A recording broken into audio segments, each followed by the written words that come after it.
Salve galera, seja bem-vindo a mais um vídeo aqui no canal e no vídeo de hoje nós vamos falar sobre raios gama na superfície da Lua. Essa discussão ela começa lá em 2019, quando a NASA publicou esse artigo sobre o brilho da Lua na faixa de frequência em raios gama, né? E eles discutem aqui que pode estar tendo aumento e tudo mais. E a comunidade terraplanista ela encontrou esse artigo e está usando ele como argumento para dizer que o homem não foi à Lua e tudo mais, certo? Até porque a radiação gama é extremamente nociva para o ser humano e isso quer dizer que o homem não pode ter a ilha da Lua. Beleza, vamos entender aqui como é que surge essa radiação gama para saber se o homem foi ou não à Lua. Para entender essa radiação gama na superfície lunar, a gente tem que saber o que é radiação de brainstorming. O que é uma radiação de brainstorming? É uma coisa bem simples, ele tem esse nome complicado aí porque é alemão, mas é uma coisa bem simples. Toda vez que você tem uma carga, por exemplo, você tem um próton, aí esse próton tem uma alta velocidade, ok? Eventualmente, quando ele encontrar algum meio, ele vai interagir com esse meio, ele vai ser freado. Quando esse próton é freado, a energia que ele tem, ela tem que ir para algum lugar, certo? De maneira macro, por exemplo, eu estou correndo. E quando eu estou correndo na beira da praia assim, não entrei na água. Aí quando eu entro na água, a água me freia, né? A minha energia, ela vai para a água, ela se movimenta ali na água, ok? Mas quando a gente está falando de coisas de nível atômico, prótons e elétrons, você não tem como dizer que vai para o meio, porque a gente está falando de prótons. Então, o que acontece? Quando um elétron mega veloz encontra um meio, encontra alguma coisa, ele é freado, interações, ele interage com o núcleo de algum átomo ali e ele eventualmente perde energia. Ele é freado, ele perde energia. Essa energia que ele perde, ela vai aparecer na forma de radiação. E essa radiação vai depender da velocidade do elétron. Se o elétron for muito rápido, é uma radiação com muita energia. Se ele não for tão rápido, já não tem tanta energia. Um exemplo para a gente começar aqui é o seguinte. Eventualmente não, constantemente, na superfície do Sol ocorrem erupções vulcânicas. Vulcânicas, ó. Ai, que burro, dá zero pra ele. Na superfície do Sol ocorrem aquelas erupções solares, certo? E essas erupções, elas, em geral, elas jogam muita partícula. Elas expelem partículas. Partículas essas que estão carregadas. São prótons e elétrons em alta velocidade, ok? Quando esses prótons e elétrons chegam até aqui, próximo da Terra, eles começam a interagir com o nosso campo, campo magnético terrestre. Está aqui, ó. Seria essas linhas verdes. O que é esse campo magnético terrestre? Ele é uma consequência da existência do núcleo da Terra, tá? Que gira e tudo mais. Mas o ponto legal é você perceber essa fórmula aqui, ó. Essa fórmula ela descreve para a gente o que vai acontecer quando uma carga encontrar o nosso campo elétrico. Campo elétrico não, o nosso campo magnético. O que ela vai fazer? Essa carga ela vai ficar presa ao campo magnético e vai ser conduzida pelo campo magnético até o polo. Se essa carga tiver uma velocidade muito grande, quando chegar aqui em cima ela vai conseguir fugir. Isso é uma consequência desse produto aqui, que é um produto diferente, e não vale a pena entrar em detalhe. Mas aqui em cima ele consegue fugir, se tiver uma velocidade muito grande. Se a velocidade dele já não for tão grande, ele acaba sendo jogado para o nosso polo, certo? E quando ele entra na nossa atmosfera, deixa eu descer aqui um pouquinho para explicar aqui melhor. Quando a partícula está vindo, ela encontra o nosso campo magnético, ela fica presa, fica girando aqui, ó, sendo conduzida, a nossa atmosfera está aqui assim, ó. A partícula ainda não chegou na atmosfera. Ela já está sofrendo influência do campo magnético. Se ela não tiver uma velocidade muito grande, ela entra na atmosfera aqui pelo polo.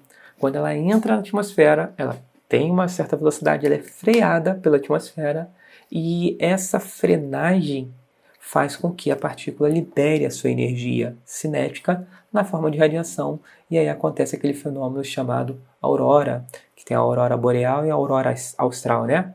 Então, basicamente, essa é a ideia da radiação de brainstorming, que é uma carga com velocidade, ela é freada, a energia que ela perde, né, por ser freada é emitida na forma de radiação.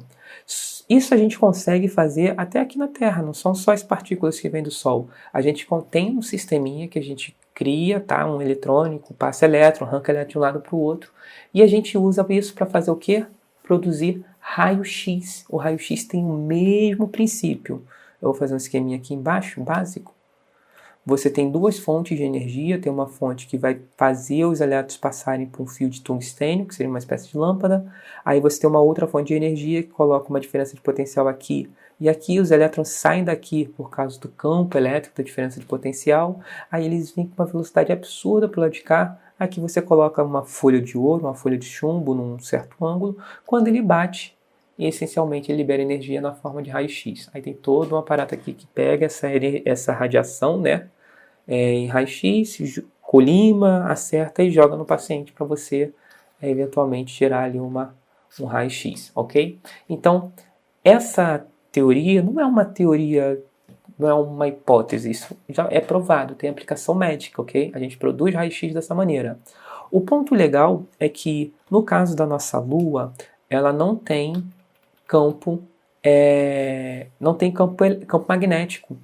Por que ela não tem campo magnético? Porque ela não é grande o suficiente para manter seu núcleo aquecido, em movimento e tudo mais. Então, a Lua, em especial, a Lua ela não tem campo magnético. Opa, vou mexer aqui. A Lua ela não tem um campo magnético. Então, as partículas que vêm de qualquer lugar do universo, tanto as partículas que vêm do Sol, ok? Tanto as partículas que vêm do Sol, quanto partículas que vêm dos confins do universo, elas batem na Lua e elas são freadas pelo solo lunar. Na hora que elas são freadas pelo solo lunar, eventualmente ocorre ali um processo de emissão, né?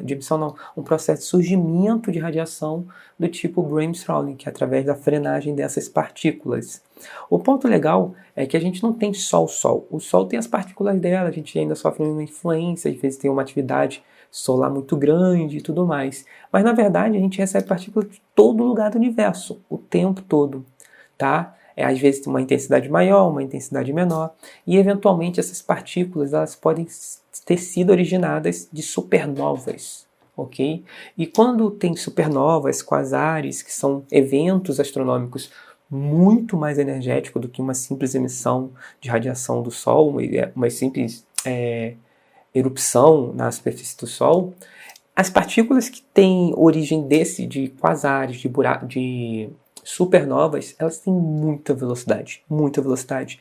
Lembrando que a energia da partícula ela vai ser dada por essa forma. Energia, que é uma energia cinética, é a massa vezes a velocidade ao quadrado, sobre 2. Quanto maior a velocidade, mais energia ela vai ter para transformar em radiação quando for freada. A gente não sofre com isso, mas o tempo todo estamos recebendo informações, partículas que foram aceleradas por um evento há muito tempo atrás e está chegando aqui.